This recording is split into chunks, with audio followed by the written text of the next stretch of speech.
They called Earth a cradle of life. What they didn't say was that its children were nightmares. My name is Kael Thranis, a lieutenant of the Talan Expeditionary Corps. I hail from Levanis 4, a world of endless oceans and luminous skies where storms rage like ancient symphonies. My kind, the Talan, are a species forged in the depths of those waters, resilient and adaptable, with a proud legacy of exploration. We have charted nebulae, walked the frozen dunes of dead worlds, and survived where others would falter. Yet, nothing in our history prepared me for the mission to Earth. This is my account, recorded for the Council, for my people, and for anyone who may dare to follow. Humanity is unlike any species I have encountered. They are volatile, unpredictable, and dangerously resourceful. When I landed, I expected a challenge, but I underestimated the depths of their hostility and their ingenuity. My orders were simple: infiltrate their population centers, gather intelligence, and leave undetected. A standard reconnaissance mission, or so it seemed. I touched down on the outskirts of one of their cities, a sprawling labyrinth of steel and concrete. Their atmosphere was dense, their gravity heavier than I anticipated, but nothing unmanageable. I was confident in my training, my technology, my ability to remain unseen. But confidence is a fragile thing. Within hours, I went from an invisible observer to a desperate fugitive. My presence had been detected, not by their machines, but by their instincts. They hunted me like predators, their primitive weapons more effective than our analysts had predicted. This is not a tale of heroism. It is a warning. Humanity is not to be underestimated. The first thing I felt was the sharp sting in my arm, a reminder of the fractured bones beneath my skin. My body was failing, but I forced myself to remain silent. Any sound, even a shallow breath, could give me away. The humans were still nearby, their voices cutting through the humid night air. I couldn't understand their words without my translator module, but their tone was unmistakable. They were hunting me. I pressed myself against the cold concrete wall of the structure I'd taken refuge in. Their technology was primitive compared to ours, but their instincts made up for it. They were relentless, their movements deliberate and methodical as they scoured the area for any sign of me. I clutched the small recording device I had managed to keep intact. It contained the data I had collected before the humans discovered me, fragments of their language, samples of their atmosphere, and images of their strange, towering habitats. It was proof that my mission wasn't a total failure, but it felt like a hollow victory. I thought of my superiors back on Levanis 4. Would they consider this mission worth the risk? Did they truly understand what it meant to send someone into a world as volatile as Earth? My heart raced as one of the humans stepped closer, their footsteps echoing through the narrow alley. I held my breath, shrinking deeper into the shadows. Then the sound of a distant alarm pulled them away. Their attention shifted, and I seized the moment.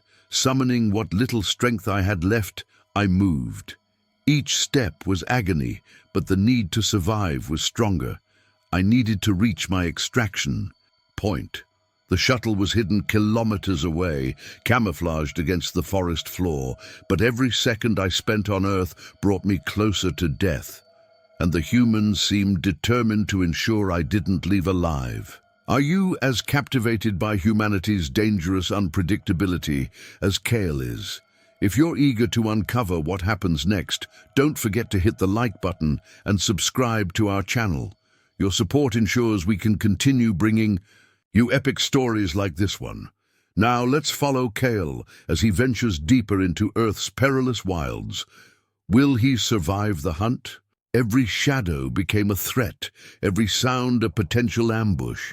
The humans were relentless, and I couldn't afford to underestimate them again. My body screamed for rest, but I pushed forward, navigating the labyrinth of their city. But the towering structures around me seemed to lean in. their jagged edges casting angular shadows that danced under the flickering streetlights. I reached a narrow intersection, pausing to catch my breath. My arm throbbed where the bone had fractured, a reminder of their brutal strength. Talons were resilient, but even we had our limits. I glanced at the recording device tucked into my suit, its blinking light a small reassurance. If I failed to return, this device would carry the truth about humanity, their ruthlessness, their unpredictability, their terrifying ingenuity. A low hum interrupted my thoughts. I looked up to see one of their flying machines hovering above, its bright spotlight scanning the streets. I froze, pressing myself into the crevice of a crumbling wall. The beam passed overhead, moving on, but I knew my time was running out. They were escalating their search.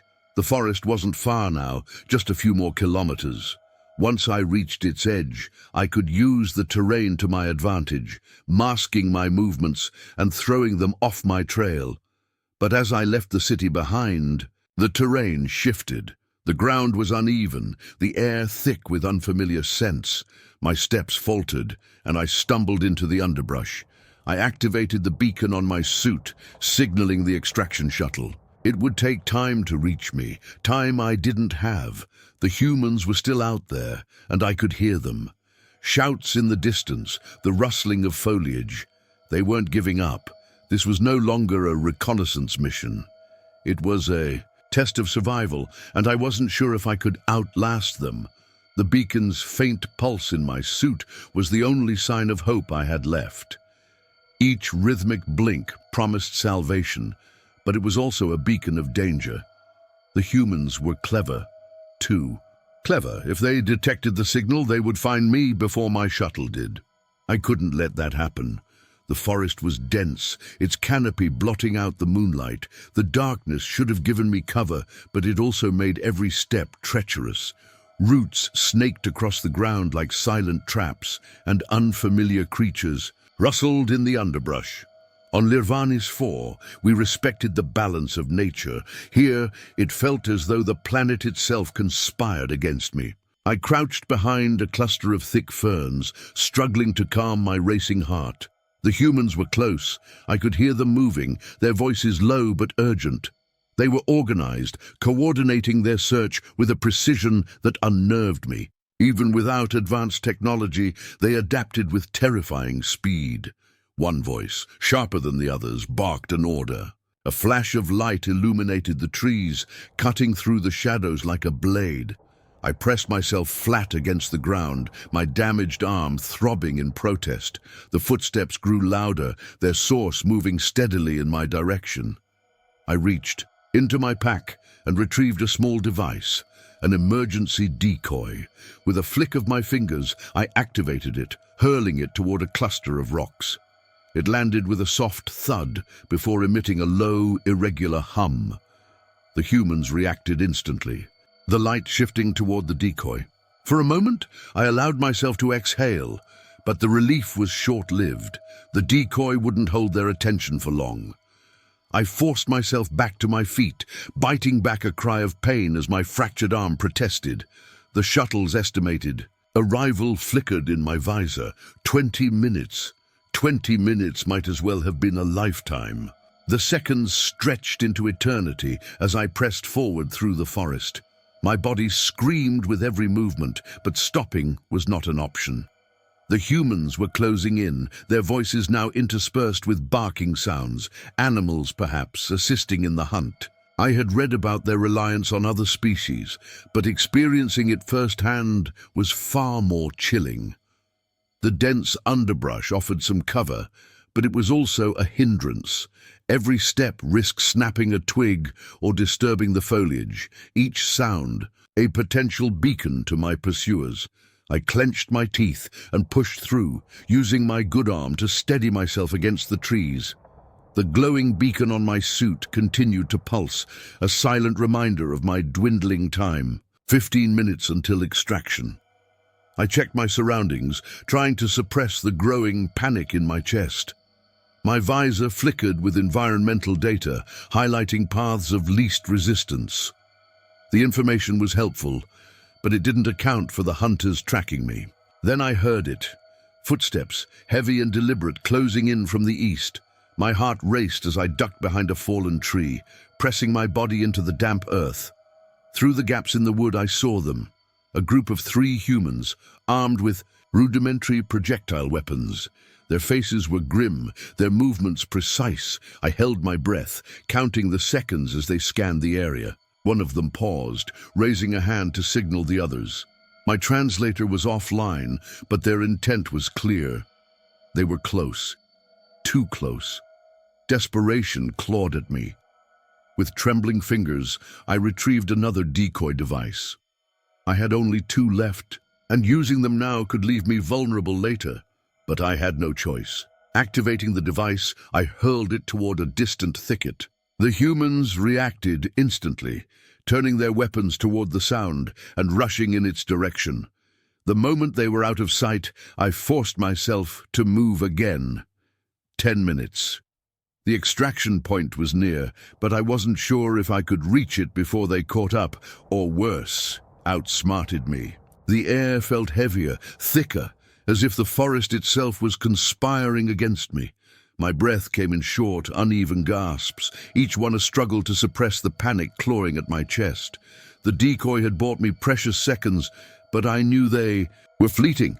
The humans weren't just hunters, they were predators, and I was their prey. 8 minutes. The countdown blinked relentlessly on my visor, a cruel reminder of how little time I had left. My arm throbbed with every step, the pain an anchor dragging me down, but I couldn't stop. The extraction point was just beyond the ridge ahead. I pushed through the underbrush, my movements clumsy, every noise I made echoing like a thunderclap in my ears. Then a sound stopped me cold. It was faint at first, a rhythmic whirring, mechanical and deliberate. Drones. They had deployed machines to aid in their search. My visor flickered as it detected the faint signature of one overhead, scanning the ground with an unrelenting beam of light. I dropped to the ground, pressing myself into the soil as the beam swept past. The light illuminated the forest in stark, unnatural brilliance, and I saw movement to my left. One of the humans had circled back, their weapon raised, their silhouette sharp against the glow. For a moment I froze, my mind raced, calculating my options, but the odds were grim. I reached for the last decoy device, my hands trembling as I activated it. This time, I didn't throw it far. I hurled it toward a nearby tree, the sudden burst of sound and light drawing the humans' attention. They fired into the darkness, the crack of their weapons shattering the stillness. I moved, using the chaos as cover, sprinting toward the ridge with everything I had left. My vision blurred from the pain, my body on the brink of collapse. 5 minutes. The extraction beacon was close enough to trigger the shuttle's signal, but so were the humans. Their voices were louder now, their steps quicker, and for the first time, I wasn't sure which of us would reach the clearing first. 4 minutes. The countdown glared in my visor, a cruel reminder of how little time separated me from salvation or annihilation. My lungs burned, my legs trembled, and my fractured arm felt like it might snap entirely with every desperate motion. But I didn't stop. I couldn't.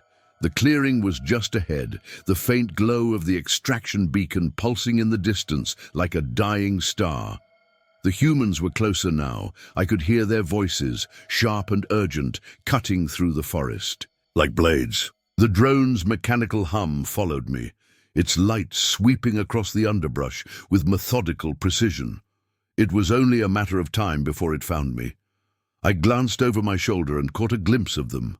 3 figures emerging. From the shadows, their weapons raised, their movements swift and unrelenting. I stumbled, the uneven terrain conspiring against me. My body hit the ground hard, the impact sending a jolt of pain through my already broken arm. A sharp cry escaped my lips before I could stifle it, and I knew they'd heard. The voices grew louder, closer, each one laced with the certainty of the hunt. 2 minutes. I forced myself to my feet, my vision swimming as adrenaline drove me forward. The clearing was within reach, the beacon now a brilliant white light cutting through the darkness. My ship would be there, cloaked, ready to extract. Me, but only if I could reach it. A sharp crack echoed through the forest, a gunshot. The bark of a nearby tree exploded, splinters grazing my cheek as I threw myself to the ground. They were firing now, their shouts growing frantic. I crawled forward, the beacon so close I could almost touch it. Then, a deafening roar filled the air. Not human, not machine, something else. The forest itself seemed to tremble, and the humans hesitated, their movements faltering. My heart raced as I realized something had joined the hunt. 1 minute I had no choice. Whatever waited ahead, human or otherwise, would decide my fate. The roar echoed again, shaking the ground beneath me. It was primal, guttural, and unlike anything I had encountered on this world or any other. Even the humans hesitated, their shouts faltering as they scanned the darkness. My instincts screamed at me to run, but there was nowhere left to go. The clearing lay ahead, the beacon now pulsating brighter as the extraction shuttle pierced the atmosphere above. It was so close. 30 seconds. The humans moved again, their hesitation gone. One of them spotted me, their weapon raised. Another crack split the air, and pain seared through my leg as I dropped to the ground. The impact knocked the recording device from my grasp, its blinking light fading into the dirt. My vision blurred, and I could taste the metallic tang of my own blood. But then it emerged. From the shadows of the forest, a massive, hulking creature barreled forward, its form barely discernible in the darkness. Its eyes burned like embers, and its movements were fluid yet devastating. It descended upon the humans with terrifying speed, tearing through them with claws that gleamed in the faint light. Their screams were brief, cut off by the sheer ferocity of the attack. 15 seconds. The creature turned toward me, its glowing eyes locking onto mine. For a moment, I thought it might finish what the humans had started, but instead it paused, tilting its head as if studying me. Then with a low growl, it retreated into the shadows, leaving only the carnage behind. 10 seconds. The shuttle descended, its cloaking field disengaging as its ramp extended. Summoning every ounce of strength I had left, I crawled toward it, dragging my injured leg behind me. My body screamed in protest, but I pushed forward, collapsing onto the ramp just as the engines roared to life. As the hatch sealed and the shuttle lifted off, I watched the forest shrink below, its secrets disappearing into the darkness. Humanity had proven itself as relentless as the stories claimed, but Earth had revealed something far greater and far more terrifying. I survived, but the data I carried would change everything. And so, Kael narrowly escapes Earth with his life, and with secrets that could forever change the galaxy. But what lies beyond this mission? Will humanity's ferocity remain contained, or is it only a matter of time before they reach the stars? If this story left you breathless, show your support by liking the video and subscribing to the channel. Let us know your thoughts in the comments. What would you do if you were in Kael's place? Remember, in a galaxy full of wonders and dangers, the most powerful weapon is knowledge. And humanity, they're just getting started.